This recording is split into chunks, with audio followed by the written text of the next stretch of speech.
এই যে যমরাজ আইসা গেছেন, আমি একটা বুদ্ধি বার করছি। আমি ভাবতাছি যম পূজা শুরু করব। ওমা, যম পুজো কি করে হবে? আমাকে তো মর্তবাসী ভয় পায়। আরে ভয় পায় বইলাই তো পূজা শুরু করব। কেন?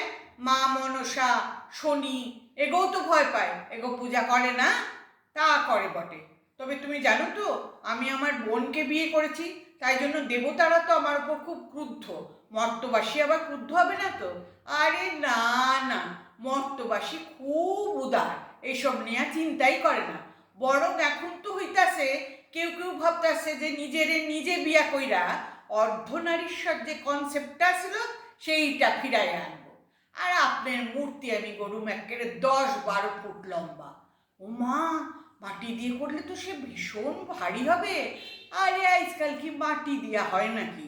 আজকাল হয় শোলা দিয়া, পাট কাটি, দেশলাই কাটি, এমনকি কথা হইতেছে সিগারেটের ছাই দিয়াও তৈরি হইব। তাহলে চলে শুরু করন যাক সার্বজনীন যম পূজা।